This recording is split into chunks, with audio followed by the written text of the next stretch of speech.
Welcome to the Sex After Kids podcast, a place for parents to come and learn together about the sometimes bumpy road back into the saddle of their sex life after adoption, birth, or joining a blended family. I'm your host, Sophia Ashley, certified sex educator and sex coach, mother and stepmother, and your totally TMI guide to becoming BFFs with your body and initiating easy and connected and confident, naked, sexy fun times.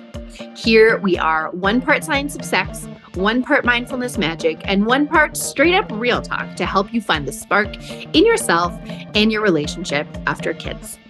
I'm so glad you're here.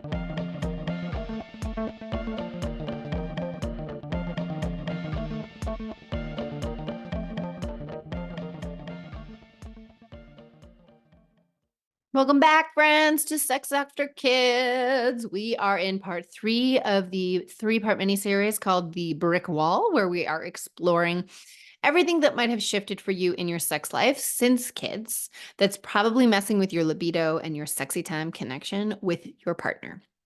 Once again, if you're like, brick wall, what? Make sure you go back to episode 1 in the mini-series.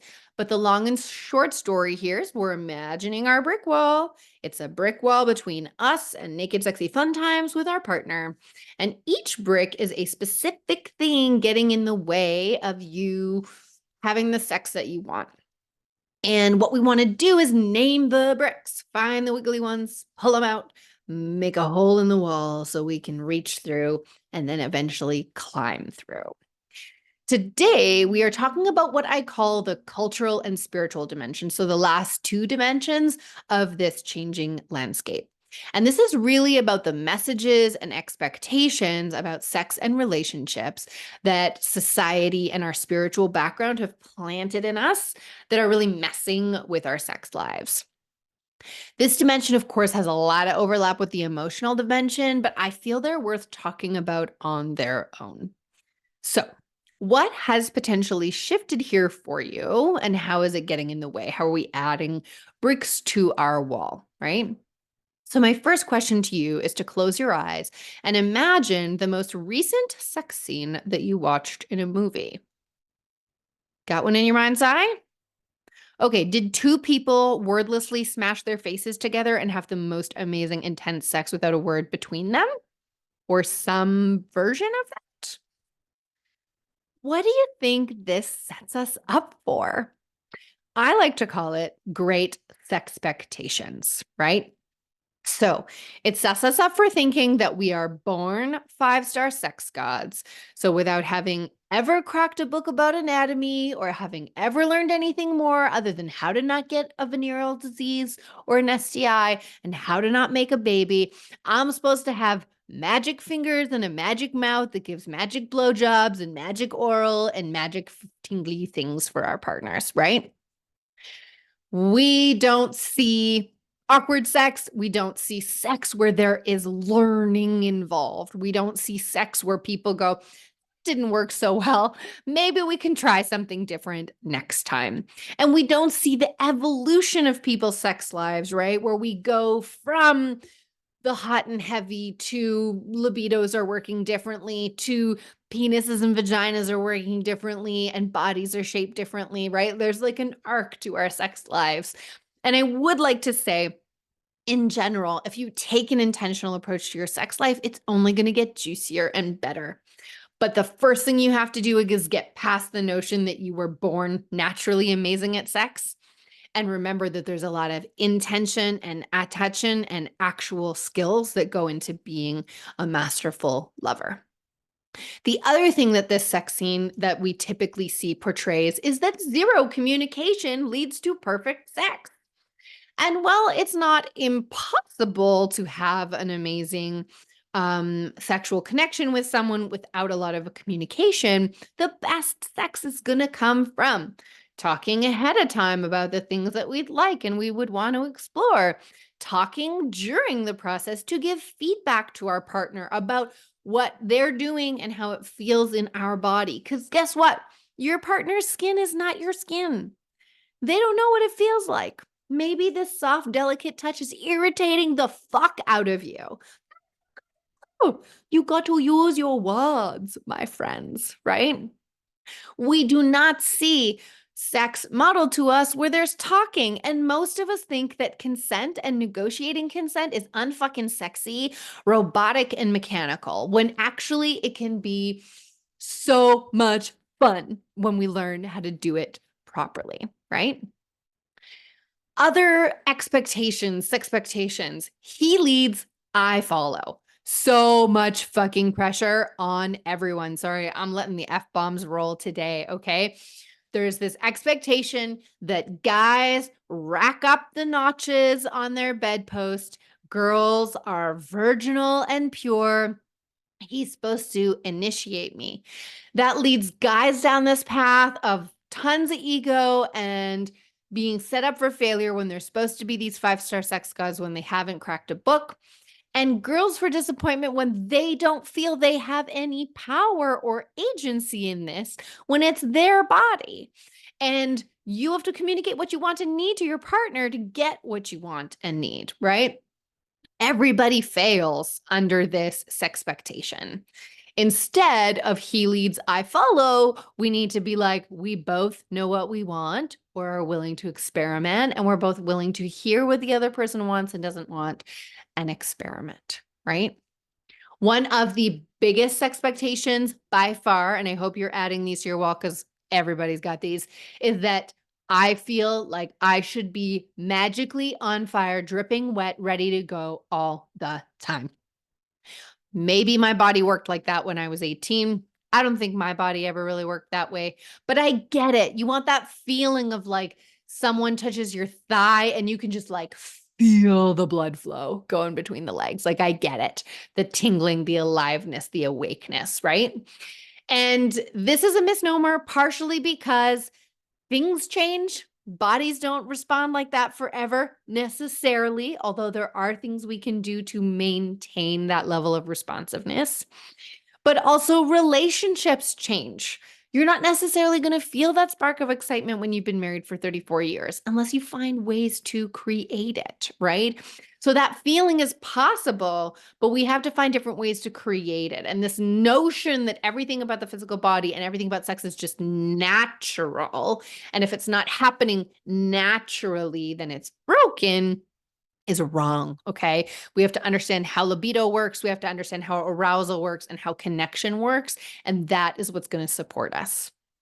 Gender scripts, we talked a little bit about this in the last time, but just so much loaded about how men and women in particular, how penis owners and vagina owners are supposed to interact in a sexual situation. Who initiates, who leads, who does most of the work, who gets to finish, when is it over, what is sex considered, right? That focus on penis and vagina and intercourse, all of those kinds of cis heterosexual gender scripts create expectations for both of you. And that can be in your relationship dynamic, like we talked about last time, as well as in your sexual dynamic. Shitty sex ed, also another piece of that. We weren't taught to masturbate. We weren't taught that the body was made for pleasure. We weren't given any kind of overview on what the anatomy of arousal actually is and how to create pleasure in the body other than through blind experimentation. Some of us engaged in that blind experimentation very heavily and with a lot of enthusiasm, and some of us did not, right? So if we haven't done that experiential learning and we've definitely not done the book learning, we are driving blind, friends. We are driving blind. Religious beliefs can also play a huge role here. And it's interesting because you can actually find some pretty fantastic books about sex and marriage in Christianity, because I think there is a belief and a fostering around like sex is not for before marriage, but after marriage. Yeah. Not necessarily a panoply of Christian and Catholic and all those kinds of religions. But when I've wandered through some church bookstores, I have found some really great books about sex and relationships. The opposite can be true, right? And definitely a lot of religious belief has a lot of shame and taboo around sex, around sensuality, around pleasure. All of these things are vulgar and dirty and shameful. And we live with those things, right? We think of masturbation as a sin. We think of queerness as a sin. We think of being gay, being lesbian, being trans as a sin. Those things do harm. They do harm to our relationship with ourselves. They do harm with our ability to be vulnerable and open to other people. And that is absolutely going to affect our libido and our desire to have sex and connect with others, right? So thinking about what are those messages? What are those narratives for you? These are just like big buckets of topics, but today would be a great episode to help you start to think about when I think of sex, what comes to mind? What have I been taught about sex? What did sex ed teach me about sex? What do I believe about what is my husband's job or my partner's job and my job in sex? You know, a lot of us women get caught up in this, like, I'm waiting for my white knight to whisk me away and take me to Pleasure Town. I can be guilty of that. Absolutely. It's these sneaky little brain gremlin-y, insidious beliefs that are like kind of subsurface, that can really catch us up, right? Also in the spiritual dimension is just kind of that connection to self, to something bigger than ourselves, to universe, and to pleasure, connection to energy, right?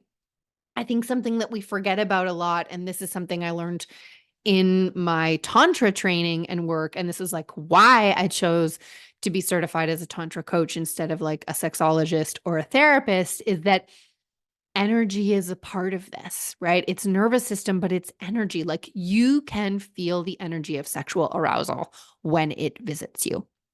And I know that because you're listening to this podcast, probably because you're frustrated because it doesn't show up that often, right? And the thing about energy is like we can be in charge of it. Like we do not have to be at its mercy. We can learn how to conjure it, how to move it, how to create space for it, how to expand it and make it bigger, how to make it smaller. And so when we're not connected to this awareness of energy, to this awareness of our partner's energy and a relationship between the two of us, it just limits what we can experience sexually. It limits it.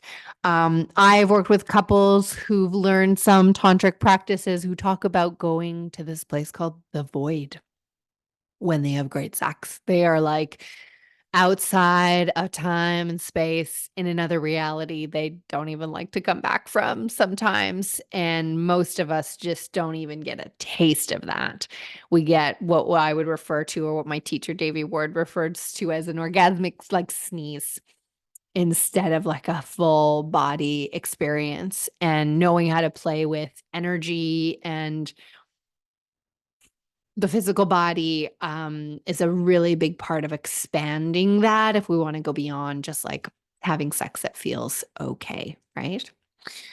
All right. I think that is what I have for you, friends.